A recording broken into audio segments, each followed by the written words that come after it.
मैं अपनी exercise 1A and 1B already डाल चुकी हूँ। चलिए स्टार्ट करते हैं अपनी न्यू एक्सरसाइज। अगर आपको लास्ट एक्सरसाइज ढूंढने में कोई भी प्रॉब्लम आती है तो उसका लिंक मेरे डिस्क्रिप्शन बॉक्स में ऑलरेडी अवेलेबल है, और आप चाहें तो मेरी साइट www.elearnmaths.in पे जाकर सिंपली अपनी क्लास क्लिक करें, बुक क्लिक करें और ड्रॉप डाउन के थ्रू किसी भी चैप्टर के सॉल्यूशन की प्लेलिस्ट देख सकते हैं।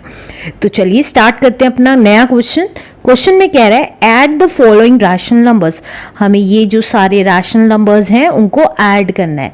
तो फर्स्ट पार्ट लिख लेते हैं अपना। फर्स्ट पार्ट में कह रहा है -2/5 एंड की जगह प्लस कर देंगे। क्यों प्लस कर देंगे? क्योंकि यहाँ पे कह रहा है ऐड, इसलिए राइट। अब +4/5।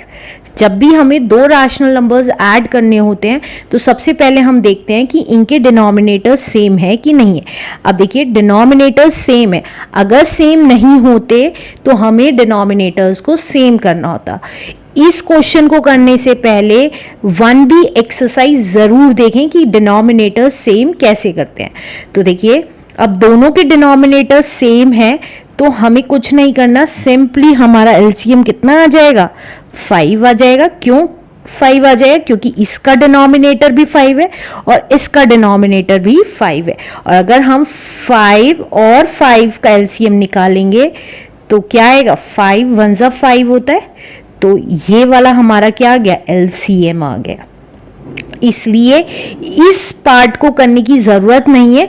जब दोनों डिनोमिनेटर सेम होते हैं तो अपॉन में वही नंबर लिख दिया जाता है जो यहाँ होता है, राइट। अब क्योंकि दोनों नंबर सेम है और यहाँ पे भी वही आ गया तो ऊपर की वैल्यू साइन समेत एज इट इज रख दीजिए। क्योंकि देखिए यहाँ -2 है तो -2 लिख दिया, बीच में प्लस है तो प्लस लिख दिया, और 4 एज इट इज। ये सिर्फ उसी कंडीशन में होता है जब हमारे डिनोमिनेटर्स सेम होते हैं, राइट। अब यहाँ देखिए ये एक वैल्यू माइनस की है, एक वैल्यू प्लस की है। जब भी एक वैल्यू माइनस और एक वैल्यू प्लस की होती है तो हम क्या करते हैं? आपस में सबट्रैक्ट कर देते हैं। तो 4 में से 2 गया 2 और बड़ी वाली वैल्यू का साइन लगा देते हैं। बड़ी वाली वैल्यू प्लस की थी तो प्लस का ही साइन लग जाएगा, तो प्लस का साइन लगाने की जरूरत नहीं है, अपॉन 5। तो हमारा आंसर कितना आ गया? 2/5 is the answer. Let's do second part now. Second part में कह रहा है -6/11 एंड की जगह प्लस लगा देंगे, -4/11। देखिए यहाँ पे माइनस था सेकेंड वैल्यू में, तो माइनस से पहले हमने ब्रैकेट लगा दिया। क्यों? क्योंकि हमें प्लस का साइन भी जरूर लिखना था, क्योंकि क्वेश्चन में ऐड करने के लिए कह रहा है। तो अब देखिए हम ऐड करने से पहले ये ब्रैकेट ओपन करेंगे, तो ब्रैकेट ओपन कर लेते हैं। तो देखिए -6/11 एज इट इज, और हमें पता है प्लस ब्रैकेट का मतलब मल्टीप्लाई और माइनस, तो प्लस इंटू माइनस हमारा कितना होता है? माइनस होता है, तो माइनस आ जाएगा, और 4/11 एज इट इज। अब प्लस या माइनस करने से पहले हम डिनोमिनेटर्स देखते हैं, और डिनोमिनेटर्स सेम है। तो मैंने अभी लास्ट पार्ट में ही बताया था जब भी डिनोमिनेटर सेम होते हैं तो अपॉन में एज इट इज वही नंबर लिख देते हैं। अब जब डिनोमिनेटर सेम है और यहाँ पर भी सेम नंबर लिखा गया है क्योंकि डिनोमिनेटर सेम थे, तो हम ऊपर की डिजिट्स एज इट इज लिख देंगे। तो -6 as it is and -4 as it is. और जब भी हमारी माइनस की दोनों वैल्यूज होती हैं तो हम क्या करते हैं? आपस में ऐड कर देते हैं। तो 6 + 4 10 और साइन बड़ी वाली वैल्यू का अपॉन 11। तो हमारा आंसर कितना आ गया? -10/11 is the answer. Let's do third part now. Third part में कह रहा है -11/8 एंड की जगह प्लस कर देंगे क्योंकि ऐड करने के लिए कह रहा है, और 5/8 दोनों को ऐड कर देंगे। तो देखिए डिनोमिनेटर सेम है, तो जब डिनोमिनेटर सेम होता है तो 8 एज इट इज आ जाएगा नीचे, और ऊपर वाली वैल्यूज एज इट इज लिख देंगे, राइट। अब जब ऊपर वाली वैल्यूज लिख दी हैं तो एक माइनस की है और एक प्लस की है। जब भी एक वैल्यू माइनस और प्लस दोनों की होती है तो हम आपस में क्या करते हैं? सबट्रैक्ट करते हैं। 11 में से 5 गए 6 और साइन बड़ी वाली वैल्यू का लिख देंगे अपॉन 8।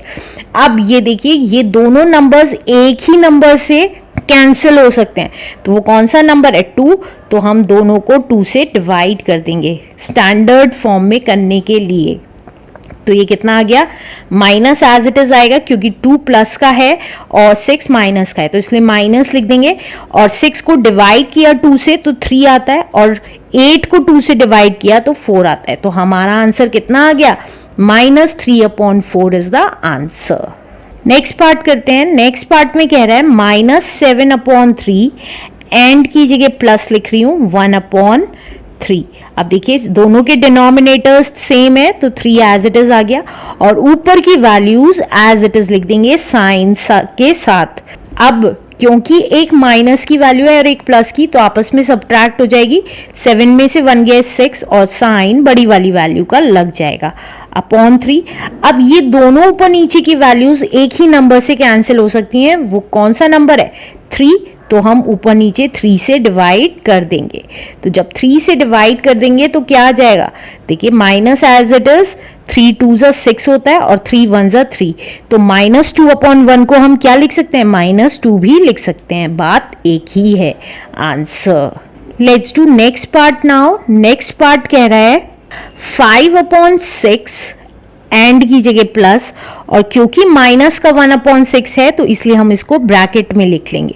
तो अब हम सबसे पहले क्या ओपन करते हैं? ब्रैकेट ओपन करेंगे। तो प्लस माइनस माइनस 1/6। देखिए हमें पता है जब ऑपोजिट साइन आपस में मल्टीप्लाई होते हैं तो माइनस आता है, तो इसलिए हमने यहाँ पे माइनस लिख दिया है। अब दोनों के डिनोमिनेटर 6 हैं तो नीचे कितना आ गया? 6 आ गया, और ऊपर की वैल्यूज एज इट इज लिख देंगे। अब जब एक वैल्यू प्लस की है और एक वैल्यू माइनस की है, जब ऑपोजिट साइन होते हैं तो आपस में सब्ट्रैक्ट हो जाते हैं। 5 में से 1 गया 4/6।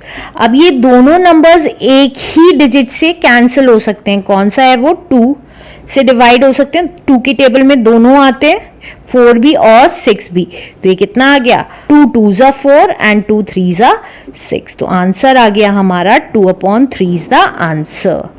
Let's do last part now. Last part है हमारा -17/15 एंड की जगह हम प्लस लिखेंगे -1/15। तो ये देखिए जब हम ऐड करेंगे तो कैसे करेंगे? आप सबसे पहले ब्रैकेट ओपन करेंगे तो माइनस का 17/15 एज इट इज, और क्योंकि प्लस इंटू माइनस माइनस होता है तो यहाँ पे माइनस आ जाएगा 1/15। अब दोनों के डिनोमिनेटर्स सेम है तो डिनोमिनेटर में क्या लिख देंगे? 15 एलसीएम की जगह। अब ऊपर की वैल्यूज जब 15 आ गया है तो सेम आ जाएंगी। अब देखिए दोनों वैल्यूज माइनस की हैं तो आपस में क्या हो गई? ऐड हो गई, और साइन बड़ी वाली वैल्यू का लग गया। अब ये दोनों वैल्यूज एक ही नंबर से डिवाइड होती हैं, दैट इज 3। तो 3 से डिवाइड कर देंगे दोनों वैल्यूज, तो ये कितना आ जाएगा हमारा? देखिए माइनस का 3 6 18 एंड 3 5 15। तो ये आ गया हमारा -6/5 इज द आंसर।